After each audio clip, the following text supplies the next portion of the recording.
everyone. You're watching Barnstable this morning, talking a little bit about wastewater and natural remedies. Today I welcome Marine Program Specialist with the Cape Cod Cooperative Extension, Josh Reitsma. Josh, good morning and welcome to the show. Morning, thanks for having me. Thank you so much for coming in. I know that that you made a presentation before our Citizens Advisory Committee recently in dealing with kind of shellfish and some of their natural characteristics that can be used, and so I thought we would have you on and talk a little bit more about that. So really, you know, as we've heard and as you know, we have kind of some wastewater issues that they're going on here on the Cape, certainly sure. As a result of nitrogen loading, et cetera, that are really, I think we're getting to the point where we need to say, all right, we need to do something about it. Right, yep, and that's, you know, what we're grappling with. This, you know, a lot more people on the Cape, and there's a lot more going into our estuaries, and we're starting to see problems in our estuaries. They're stressed, and it's time to really do something about that. Absolutely, and so we're really trying to think of some creative solutions, lots of different things on the table, but one of those solutions, potential solutions that I wanted to talk to you today about is the use of shellfish. So tell me a little bit about perhaps the characteristics of shellfish and how they could potentially be used to deal with some of those nitrogen issues. Okay. Yeah, so nitrogen in itself isn't a bad thing. You know, it's needed in the marine environment. It, you know, makes the productivity of the marine environment go. But what we're dealing with now is too much of a good thing. And the shellfish, how they fit into this is, you know, they feed on the plant life that, you know, takes up that nitrogen.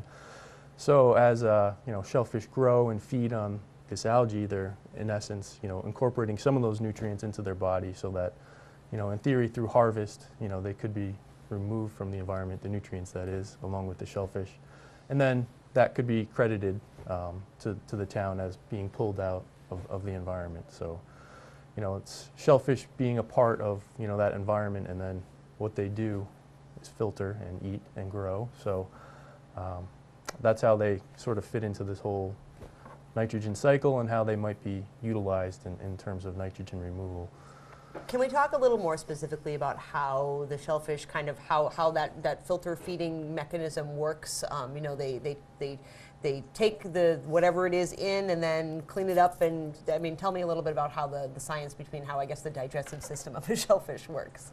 Okay, yeah, I mean, very simply, shellfish are filter feeders. They're not going around looking for their food. They take in what comes to them, and they're very specialized in what they do. I mean, an oyster, for example, lives on the bottom or a rock or wherever it is, and what it does is all day long is pump water in and then pump water out, and in the process it's filtered over its gills. Its gills are highly specialized filters, and as you can imagine, as those particles come in, they get captured on those gills, and the gills sort of have a very rudimentary processing system where they send it down along the gill margin to the gut, and it can either be digested, or when there's a lot of particles in the water, some of it may be, you know, excreted before it's even digested because they're getting so much, or they're getting a lot of sand in their bodies, or whatever it is.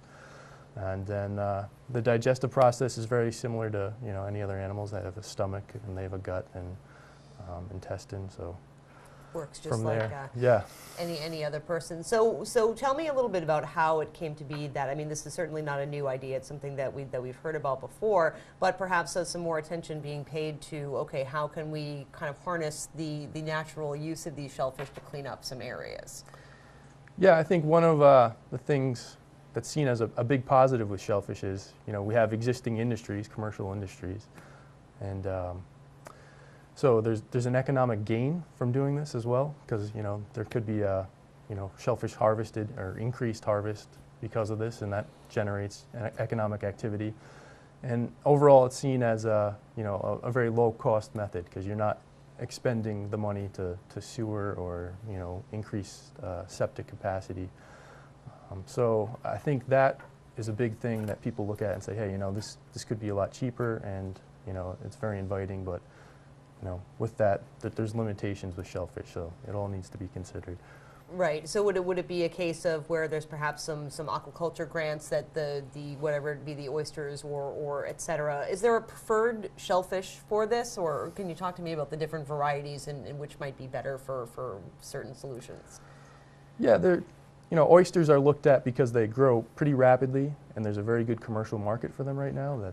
That's really expanded the commercial aquaculture industry here on Cape Cod, so they're often looked at first, but quahogs and any animal that is in the marine environment and filter feeds could be used for this purpose. But oysters and quahogs are the big commercial species in our region, so they're looked at the most, I guess. Now, does an area have to really be a specific type of environment in order to allow these shellfish to flourish? Well, they thrive in all different environments. I mean, you have oysters growing in Cape Cod Bay, and then you have them in Katuitt Bay and Buzzards Bay. I mean, they're really adaptable to many different environments. So, does it have to be saltwater? Can it be brackish? Can it be fresh? Or are there different types of shellfish that can be introduced to deal with some of the fresh water? Yeah, oysters in particular are very good in a variety of salinities. They can be good in brackish water as well, while quahogs tend to like the more higher saline environments.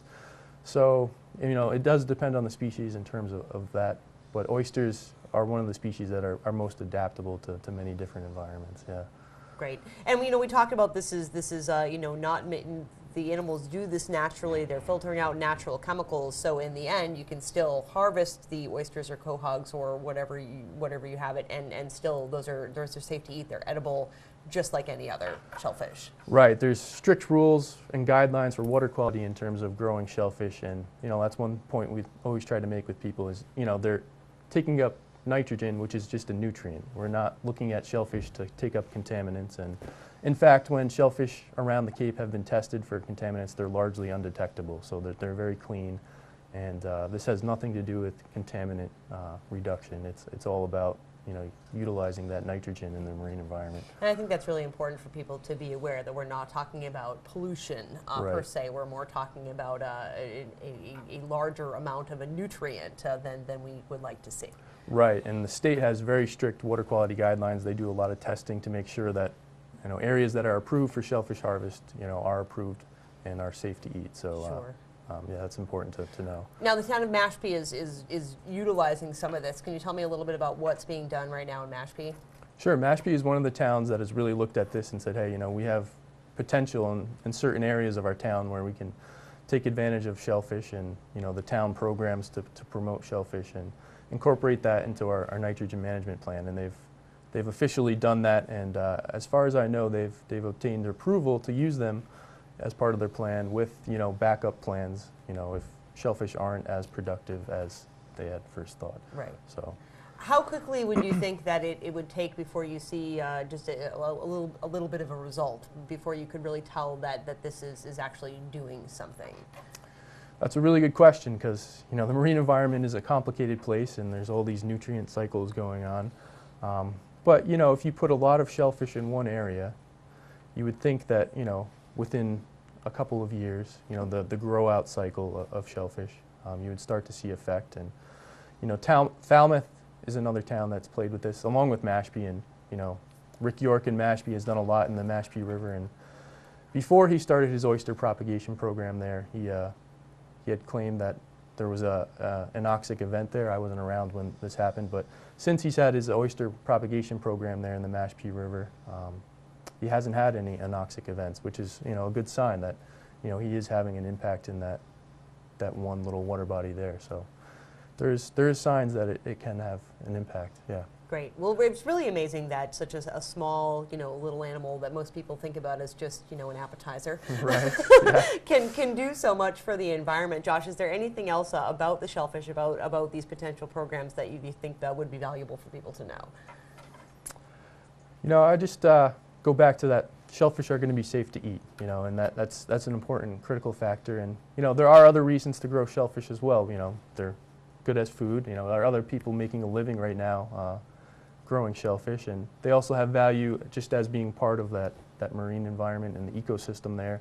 They provide habitat, especially oysters and clams, growing nets and things. Any sort of structure in the marine environment provides habitat for other juvenile marine species. So shellfish are an important part of the marine environment, and hopefully maybe they could be used as part of this water quality plan, but there are other reasons to grow shellfish as well. Exactly. So. Well, we'll definitely stay up to date with that. Josh, I thank you so much for coming in to join us. Thank you for having me. Thank you so much. Josh Reitsma is Marine Program Specialist with Cape Cod Cooperative Extension. I'm Sarah